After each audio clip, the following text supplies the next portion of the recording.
Olá, eu me chamo Arthur Camargo e neste vídeo iremos tratar sobre o procedimento especial do Tribunal do Júri. O procedimento especial do Tribunal do Júri, ele é muito diferente dos demais, porque ele é bifásico, utilizado apenas para os crimes dolosos contra a vida, auxílio ou induzimento ao suicídio, homicídio, infanticídio, aborto e o mais recente, feminicídio, que deixou de ser uma qualificadora e se tornou um crime autônomo. Homicídios culposos não entram nesse caso. Qualquer um desses crimes que são considerados dolosos contra a vida, adotará-se o procedimento especial de tribunal do júri. Após o réu ser citado, ele terá o prazo de 10 dias para apresentar a peça defensiva, que poderá suscitar preliminares, absolução sumária. Inclusive temos um vídeo no canal sobre esse assunto. Em audiência de instrução e julgamento, o juiz apenas irá fazer o juízo de admissibilidade, ou seja, ele irá identificar se há indícios suficientes de autoria, principalmente da vontade do crime doloso contra a vida e da materialidade, né? Lembrando que o crime ele pode ser tentado também. E em grande parte dos crimes que vão para o tribunal do júri, eles são tentados. A vítima ela não chega a falecer. O juiz, entendendo que há elementos suficientes para que se faça a pronúncia, ele irá pronunciar e esse réu ele irá estar apto a ir para a segunda fase do tribunal do júri, que lá será feito pelo conselho de sentença, que são 7 jurados, que estarão aptos a julgar se essa pessoa vai ser considerada culpada ou não. Voltando, há também a possibilidade do juiz ele entender pela impronúncia que aqueles fatos narrados não são suficientes para que a pessoa ela seja pronunciada e também de que ela seja a suposta autora daquele suposto delito. E também há a possibilidade do juiz entender que realmente houve uma agressão contra a outra, porém a intenção não era de matar, mas de lesionar ou algo nesse sentido, relacionado à integridade física, mas não à vida em si. Aí a desclassificação, o processo ele irá ser distribuído para um juiz comum ou para o juizado especial criminal. Contra a decisão interlocutória mista terminativa, que é a impronúncia, caberá apelação. Quanto à decisão interlocutória mista não terminativa, que é a pronúncia, caberá rese. Normalmente no rese é discutido excesso de linguagem ou aqueles fatos não condizem com o crime doloso contra a vida, seja porque o autor não tinha intenção, seja porque o suposto autor não tem nenhum fato que determine que ele pode vir a ser o autor daquele delito. Superando essa parte, iremos então para a audiência em plenário. É necessário que tenha um juiz togado e que haja 25 jurados, dos quais 7 serão selecionados para poder julgar aquele caso.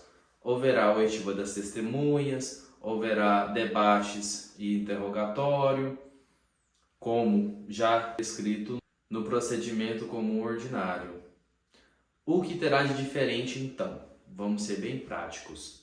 O juiz togado não irá julgar aquele suposto autor. Quem irá julgar será o conselho de sentença. E neste ponto, a condenação ela não precisa ser fundamentada.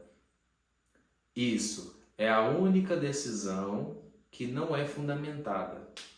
Não precisa ser motivada. O conselho de sentença ele pode decidir em qualquer hipótese, desde que não contrarie as provas que estão nos autos, ou seja, há prova suficiente de que houve aquele delito contra a vida e tem o DNA daquela pessoa, todos os elementos que poderiam convencer alguém de que realmente aquilo foi um crime doloso contra a vida. Se tiver todas essas provas e o conselho de sentença querer absolver, aí não pode. Mas caso tenha-se dúvidas, o conselho de sentença ele pode absolver sem precisar falar nada, porque temos o princípio do sigilo das votações.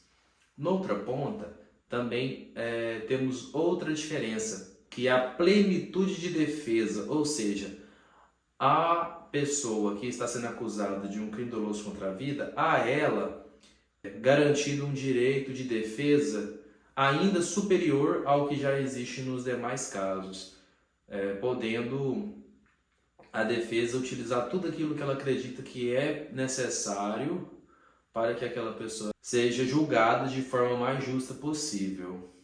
Então, ao final de ter sido ouvido todas as testemunhas, ter sido efetivado os questionamentos do Ministério Público, da defesa, ter ocorrido as sustentações orais do Ministério Público, da defesa, eventualmente o Ministério Público decidir falar novamente da réplica do Ministério Público e da tréplica da defesa, porque obrigatoriamente na sustentação oral o Ministério Público ele tem o espaço de fala, a defesa tem espaço de fala.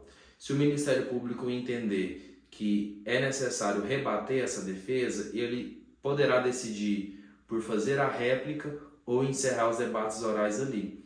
Caso ele decida por fazer a réplica, a defesa terá a tréplica obrigatoriamente. Então, finalizado essa parte, o juiz ele irá determinar os quesitos, que seguirá a seguinte sequência: se houve a materialidade, se sim, se houve autoria ou participação daquela pessoa que está sendo acusada, ainda que tenha ocorrido a materialidade e a autoria, se eles decidem por absolver ou não aquela pessoa.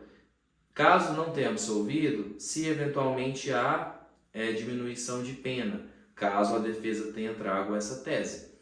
Após esses quesitos, o juiz, independente do resultado, se condenou ou não, o juiz irá determinar a devida fundamentação. Caso tenha sido condenado, o juiz irá decidir a dosimetria e demais questões relacionadas ao que o conselho de sentença decidiu. Caso absolvido, irá fundamentar e irá determinar que tenha sido absolvido e dado baixa no processo. Caso contrário, a pessoa ela poderá sair presa já para o cumprimento de pena, tendo em vista os debates que nós estamos tendo acerca desse assunto, de que a pessoa não poderia responder eventual fase recursal em liberdade, que ela deveria sair presa.